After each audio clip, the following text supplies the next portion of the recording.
మాయం కేసులో మాజీ మంత్రి పేర్ని నాని సతీమణి జయసుధ మచిలీపట్నం తాలూకా పోలీస్ స్టేషన్ కు వచ్చారు. రేషన్ బియ్యం మాయం కేసులో ఆమె A1 గా ఉన్నారు. విచారణకు హాజరు కావాలని పోలీసులు ఇచ్చిన నోటీసులకు స్పందించారు పేర్ని జయసుధ. తన న్యాయవాదులతో కలిసి విచారణ కోసం వచ్చారు. సిఐ యేసుబాబు బృందం ఆమెను విచారిస్తోంది. బియ్యం మాయం ఘటనకు సంబంధించి వివరాలు సేకరిస్తున్నారు.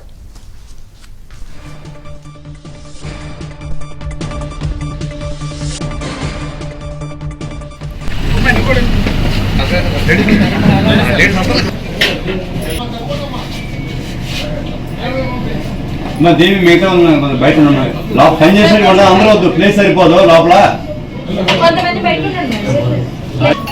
ఓకే సార్, అయిపోయిన కొద్దిగా అంటే కొద్దిగా ప్లేస్ సరిపోదు చిన్నగా. దేవి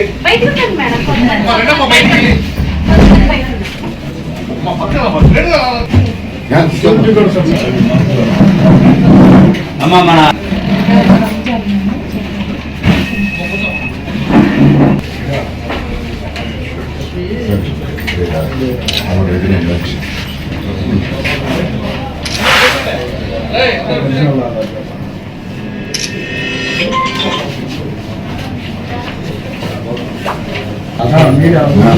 ఆధార్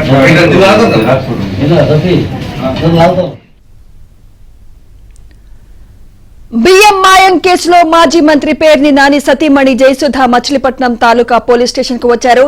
రేషన్ బియ్యం మాయం కేసులో ఆమె A1 గా ఉన్నారు.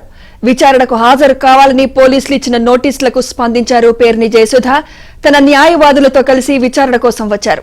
సిఐ యేసుబాబు బృందం ఆమెను విచారిస్తోంది.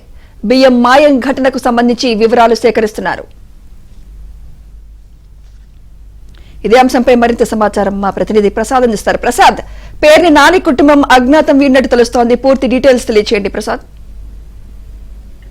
సుమిత్ర, ఈ రోజు క్రితం మాజీ మంత్రి పేరు నాని సతీమణి జయసుధ పోలీసులతో విచారణకు హాజరయ్యారు. మచిలీపట్నంలో ఆమెకు సంబంధించిన గోడౌన్ రేషన్ బియ్యం మాయమైన ఘటన ఆశ్చర్యంగా సంచలనం కలిగించింది.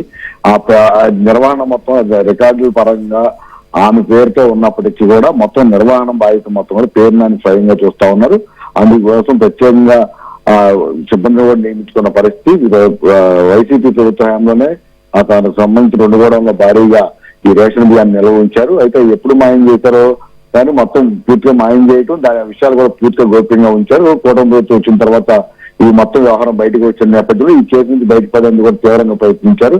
అయితే ఆ మొత్తం రికార్డులు అధికారికంగా రికార్డుల పరంగా జయసుధ పేరు ఉన్న నేపథ్యంలో A1 గా ఆమెను చేర్చారు. ఇటు మొత్తం దాదాపు 4 రోజుల పాటు విచారణ పూర్తి చేసినప్పుడు 7,600 పైతులకు బస్తాలు మాయమని గుర్తించిన అధికారులు A2 గా అక్కడ ఉన్న మేనేజర్ తో పాటు మరి కొంతమంది A5 వరకు కూడా చేర్చారు. A6 గా నిన్న వారు ఇచ్చిన సమాచారం ప్రకారం మాజీ మంత్రి పేరు నాని A6 గా కూడా చేర్చారు. దీంతో ఆయన ముందస్తుగా హైకోర్టుకు వెళ్లి బెయిల్ పిటిషన్ దాఖలు చేయడం, లంచ్ మోషన్ లో న్యాయమూర్తి సోమవారం వరకు ఎటువంటి తొందరపాటు చర్యలు తీసుకోవద్దని కూడా ఆదేశాలు జారీ చేశారు. అయితే A1 గా ఉన్న జయసుధ మచిలీపట్నం కోర్టులో ముందస్తు బెయిల్ పిటిషన్ దాఖలు చేయగా ఇటీవల ఒక ముందస్తు బెయిల్ కూడా ఇచ్చారు. అయితే ఆ సమయంలోనే పోలీసులకు విచారణ సమయంలోనూ లేకపోతే పోలీసులు ఎప్పుడు పిలిచినా వెళ్లాలని స్పష్టమైన ఆదేశాలు జారీ చేస్తూ ఆ కండిషన్స్ తప్పకుండా పాటించాలని షరతులు విధించి మరీ బెయిల్ మంజూరు చేశారు. ఈ పరిణామాల నేపథ్యంలో ఈ రోజు ఉదయం ఆమె నివాసానికి వెళ్లిన అధికారులు ఈ రోజు మధ్యాహ్నం 2 గంటల తర్వాత పోలీస్ స్టేషన్ కి వచ్చి ఆ విచారణలో పాల్గొనాలని కూడా నోటీసులు అందించారు. దీనికి స్పందించిన జయసుధ కొద్దిసేపటి క్రితం పోలీస్ స్టేషన్ కి వెళ్లి పోలీసుల ముందు హాజరయ్యారు. పోలీసులు కూడా విచారిస్తున్నట్టు కూడా తెలుస్తోంది. ప్రధానంగా రేషన్ బియ్యానికి సంబంధించి అసలు మొత్తం ఆ గోడౌన్ నిర్మాణం దగ్గర నుంచి ఏ సమయాల్లో ఎంతవరకు ఆమె దగ్గర సమాచారం ఉంది, అదేవిధంగా ఆమె పేరుకి రికార్డులు మొత్తం ఆమె పేరుతో ఉన్నప్పటికీ కూడా ఆ మొత్తం ఈ మాయమైన ఘటనకు సంబంధించి ఆమె దగ్గర అసలు ఎంతవరకు సమాచారం ఉంది, నిజంగా ఆమె పాత్ర ఉందా, లేకపోతే ఆమె ఎటువంటి సంబంధం లేకుండా కేవలం పేరు నాని మొత్తం ఈ తతంగం నడిపారా, ఇట్లా అనేక కోణాల్లో ప్రశ్నిస్తున్నట్టు కూడా తెలుస్తా ఉంది. ఆమె ఇచ్చిన సమాచారం మేరకు ఆమె ఇచ్చిన పూర్తి వివరాలను బట్టి కూడా మరికొంతమందిపై కేసులు నమోదు చేసే అవకాశం కూడా చెప్తున్నారు. అయితే న్యాయ నిపుణులు మాత్రం ఈ కేసులో ఆమెకి కేవలం కొంతవరకు మాత్రమే సమాచారం తెలిసే అవకాశం కూడా అభిప్రాయపడతా ఉన్నారు. ఎందుకంటే మొదటి నుంచి కూడా ఆ గోడౌన్లకు సంబంధించి ఆ మేనేజర్ మానస్తయ్య మొత్తం కూడా మాజీ మంత్రి పేరు నాని కన్సర్న్లోనే మొత్తం నిర్వహణ చూసుకునేవాళ్ళు. కేవలం ఆమె పేరుతో ఉన్న నేపథ్యంలో మొత్తం లావాదేవీలకు సంబంధించి చెక్కులు కావచ్చు ఇటువంటి నిర్వహణ మాత్రం ఆమె పేరుతో నడిచేది తప్ప ఆ బాధితులు మొత్తం కూడా పేరు నాని నిర్వహించారు. ఈ పరిణామాల నేపథ్యంలో లారీ డ్రైవర్ కావచ్చు, లేకపోతే రైస్ మిల్ యజమాని కావచ్చు, ఇట్లా ఈ అధికారులు కావచ్చు, వీరందరూ కూడా నానిని కలిసేవాళ్ళు తప్ప ఎప్పుడు జయసుధను కలిసిన సందర్భం లేదని కూడా చెప్తా ఉన్నారు.